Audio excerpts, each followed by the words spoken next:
I mean, the guy is, in my eyes, the greatest to ever do it. I think he's still got a lot left in the tank. Got to bring in Fox NFL analyst Bucky Brooks and Greg Jennings. And Greg, you're the former Packer. Are you buying LaFleur's comments on Rodgers?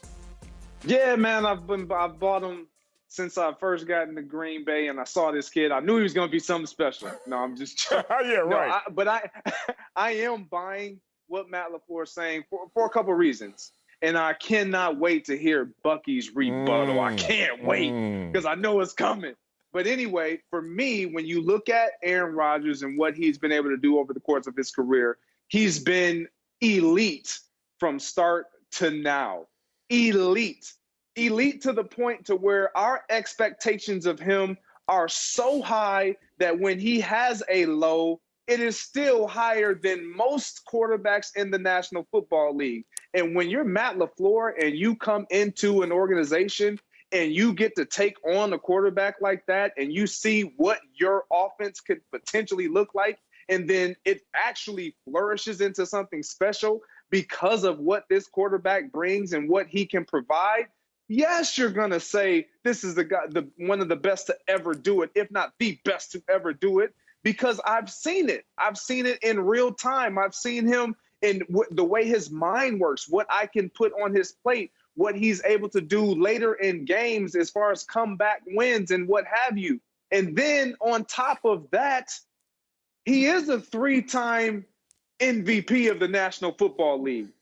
He has won a Super Bowl. Let's not make it just because he hasn't won multiple Super Bowls that all of a sudden he's not up there with the best. And then I would say this, the reason why a coach like Matt LaFleur, number one, he's my player. He's my quarterback. He's in my room. He's running my team.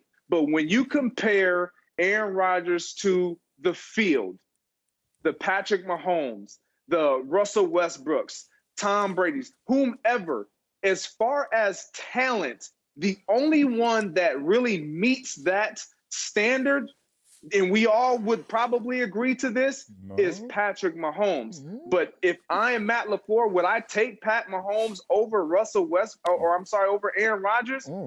Probably not, because I don't know if he's going to have the longevity. I don't know. There's so many unknowns. For right now, what I do have is a very special player that has rendered me 2 NFC championship games. We haven't gotten over the hump, but if it were not for him, we wouldn't even be there. Thus, I have the right, if I'm Matt LaFleur, to say, yeah, I got the best in the business. Man, I need producers right now. I need production to give me that Spider-Man meme right now, because I never knew that Matt LaFleur and Greg Jennings had so much in common. Let me be real about this, because y'all know I keep it 100. I understand that you played with Aaron Rodgers and you guys had a tremendous relationship. You won a Super Bowl together. You liked each other. You had your highs. You also had your well-documented lows. But it seems like you and Matt LaFleur have something in common. But let me call y'all by the right names. Greg LaFleur and Matt Jennings have something in common right now, because y'all both trying to become besties in one take. It ain't gonna work that way, because Aaron Rodgers could see right through this. In the grocery store, you know what they would call this? Clean up in aisle 12. That's what y'all trying to do. Clean up all of this mess in aisle 12. Let me tell you why. Why you draft Jordan Love, Mr. LaFleur, if you already thought you had the GOAT before another MVP campaign?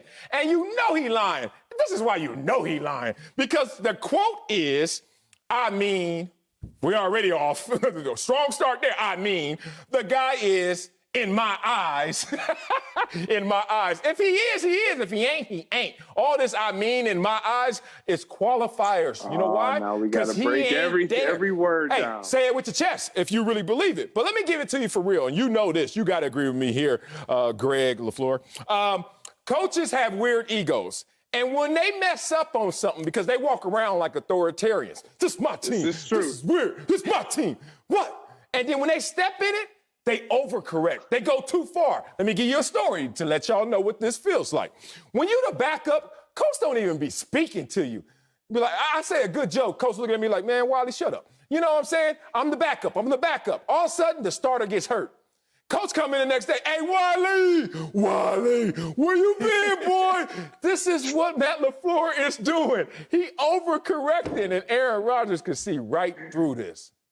I can't believe, like, I love it, Greg. Like, I appreciate it. And Marcellus, I also played with the Packers. I can't believe that right now Matt LaFleur, I know what Matt LaFleur was doing. I know we've canceled R. Kelly, but he was listening to R. Kelly's The Greatest because that's the only reason why he would put The Greatest behind Aaron Rodgers. I don't know if Aaron Rodgers is the greatest Packer to ever do it. When I think about Bart Starr and Brett Favre. Brett Favre, I was there. He won 3 straight MVPs.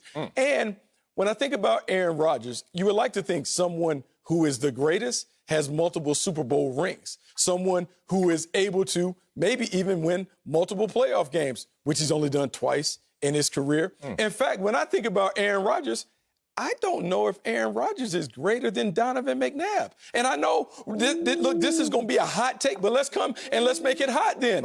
Donovan McNabb was 1-4 in championship games, but when I look, Donovan McNabb has a better postseason record than Aaron Rodgers. I think about what Donovan McNabb was able to accomplish with the Philadelphia Eagles. That team had the best record in that decade when he was there, when he was playing at his best. So I'm sitting here and I'm wondering, why, oh, why is Matt LaFleur trying to suck up or buttercup Aaron Rodgers?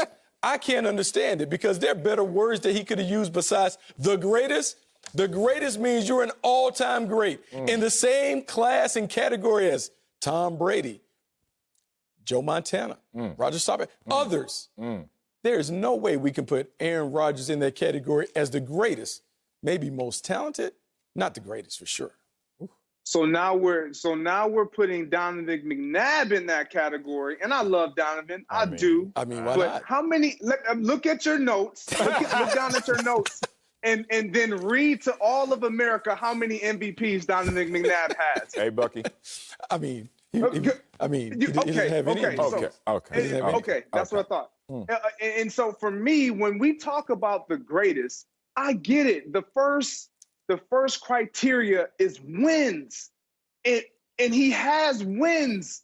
He has a Super Bowl, but he doesn't have multiple. Totally understand that. And it's always going to be on him. And Marcellus, this is no, let me clean up on aisle 12, aisle 9, whatever aisle you want to pick it. This is just me speaking fact. Yes, he is the most talented quarterback to ever do it. Unless Patrick Mahomes stays on the trend that he's on, and then he would probably surmount that, period. But right now, when I look at what we see in this National Football League and what I've been able to witness and what I played with, yes, he's the best to do it. He is arguably, there is every attribute that you can find in any quarterback in the National Football League, Aaron possesses. But when you look at those attributes of Aaron, how many quarterbacks can you line up and say, yep, he checks that box. Yep, he checks that. I get it.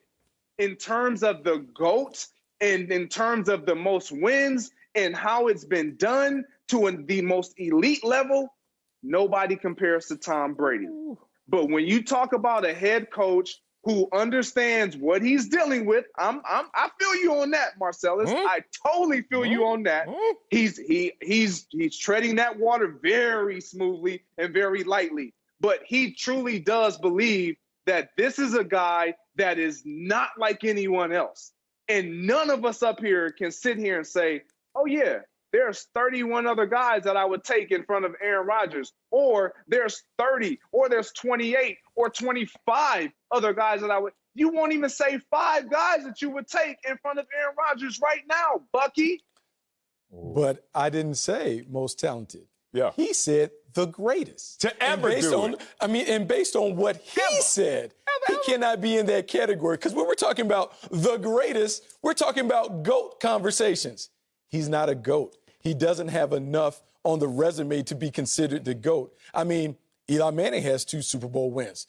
Ben Roethlisberger has 2 Super Bowl wins. We're talking about a guy with 1 Super Bowl win, a 1-4 record in NFC championship games. So, if he is the greatest, he has to be able to not only get us to the championship game, he has to be able to get us to the Super Bowl.